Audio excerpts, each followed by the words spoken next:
Bienvenue encore dans Info Utile Jëm Kanam.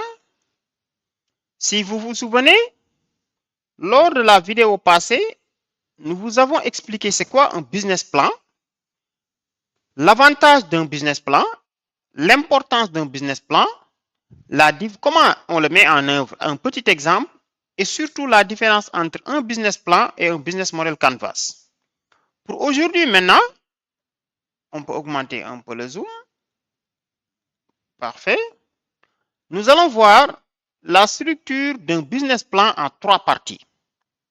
Souvenez-vous, comme nous l'avions dit lors de la vidéo passée, il n'y a pas une seule manière de faire le business plan, mais il y a des choses qui sont fondamentales, qu'on trouve toujours dans un business plan. Nous commencerons par vous donner un exemple. Bon, après vous avoir demandé de vous abonner à notre chaîne Info Utile Jëm Kanam, pour vous permettre de valoriser votre temps de connexion sur Internet en apprenant, en développant vos idées, vos business pour vous faire beaucoup plus d'argent. Sur le site de creative.com, un bon site que je vous recommande, voici un exemple de modèle de business plan en 7 parties. Vous voyez, bon, évidemment, après avoir expliqué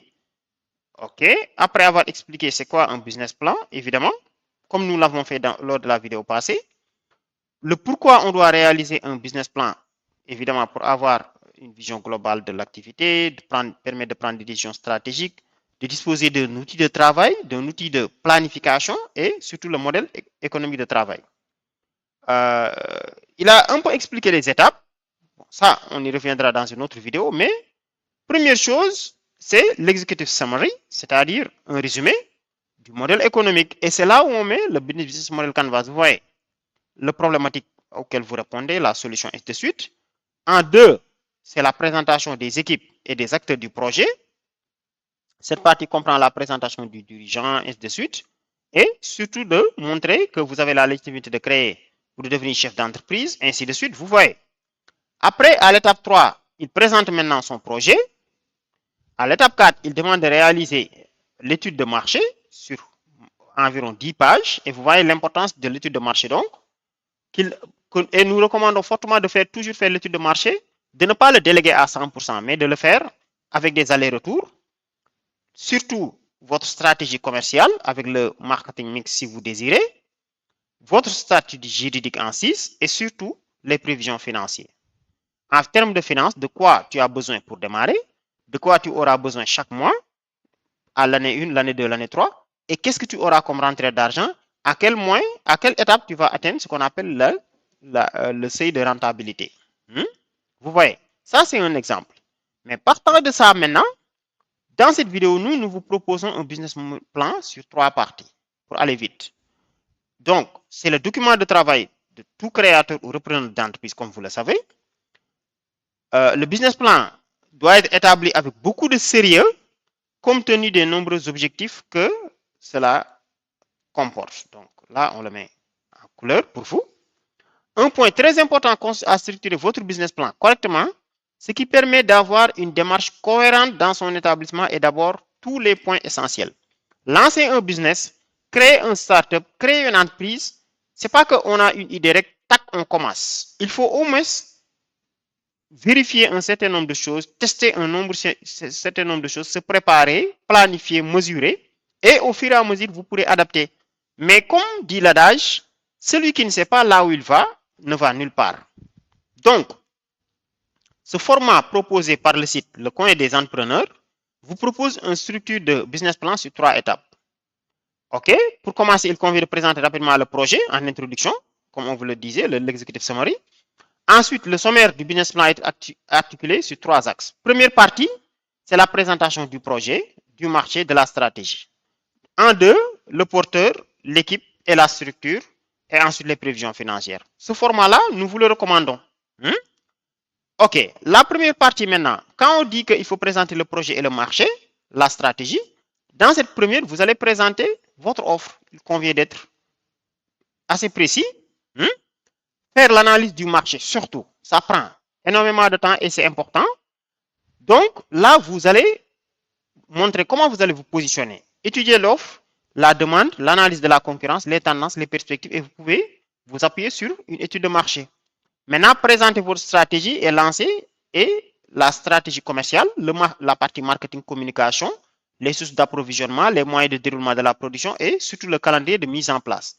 Normalement, à la fin de cette première étape, celui qui est en train de lire ton business plan, il doit connaître ce que vous proposez et là, vous irez. OK. Avant de passer à la deuxième partie, sachez qu'aujourd'hui, quelqu'un qui veut se lancer dans un business plan de ferme avicole avec les poulets, il y a plusieurs manières de se faire de l'argent. Mais toi, quelle approche tu prends? Est-ce que tu vas faire juste des pondeuses, vendre les œufs? Est-ce que tu vas faire des poulets de chair? Vous voyez, est-ce que vous allez juste vous limiter à acheter les produits des gens qui ont déjà les fermes et de le vendre, ainsi de suite? Est-ce que vous allez transformer ces poulets-là et vendre des poulets déjà cuits? C'est important. Mais dire que moi, je veux travailler, j'ai un projet de vente de poulets, mais c'est trop vague. Est-ce que tu vas vendre des poulets du pays? Est-ce que tu vas mixer les approches? Donc ça, c'est assez important de le préciser.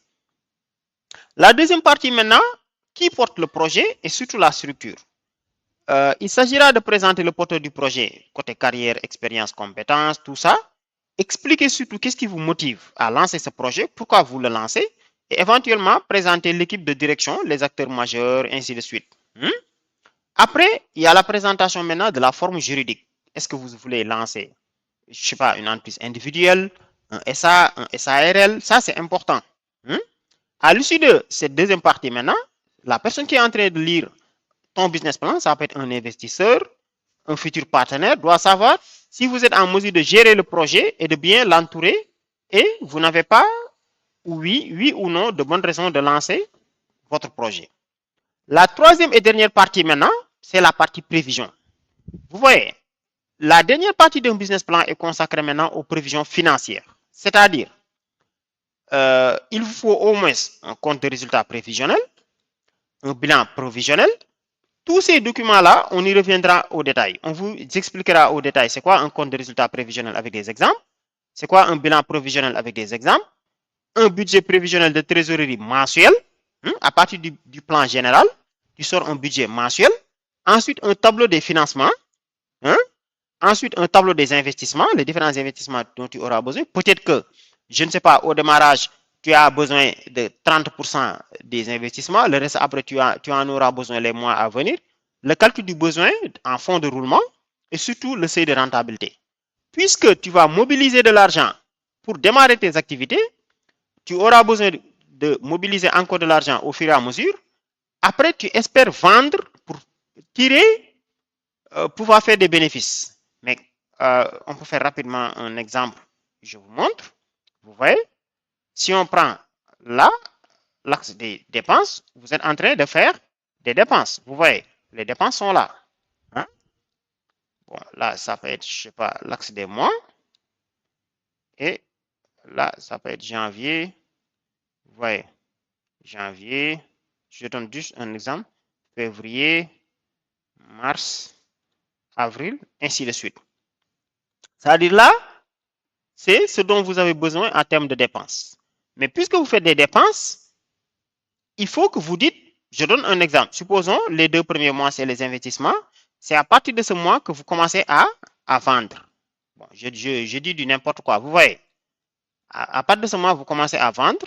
Il faut qu'à un moment, les entrées d'argent puissent atteindre le niveau des dépenses. Donc là, je mets dépenses. Je le mets en noir. Les dépenses en noir. Et les recettes en bleu. Il faut qu'à un moment, les recettes puissent atteindre les dépenses. À partir de ce moment, on peut commencer à parler de seuil de rentabilité. Mais, ça veut dire là aussi, c'est les bénéfices. Ce n'est pas les chiffres d'affaires. On y reviendra.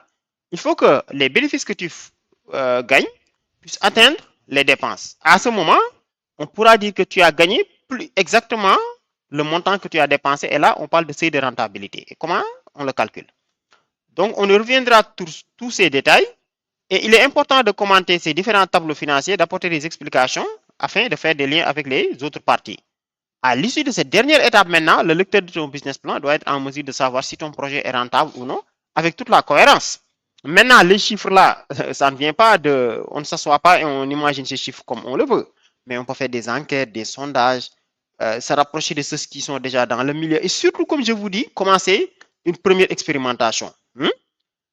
J'ai donné l'exemple du poulet.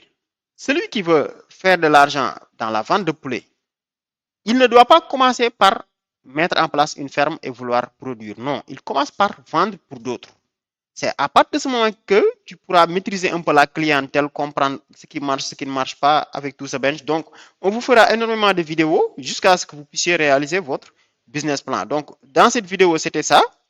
On voulait vous présenter cette manière de concevoir son business plan dans les 3 parties, hein, assez synthétiques, mais qui sont presque similaires aux autres qu'on a parcouru comme celle-là. Parce que même si j'ai présenté le business plan en 3 parties, je vous ai parlé de résumé, je vous ai parlé d'équipe et d'acteurs, je vous ai parlé de présentation du projet, je vous ai parlé d'études de marché, je vous ai parlé de stratégie marketing, je vous ai parlé de stratégie juridique, je vous ai parlé de prévision. Et vous voyez, le plan de financement, tableau de trésorerie, tout ça.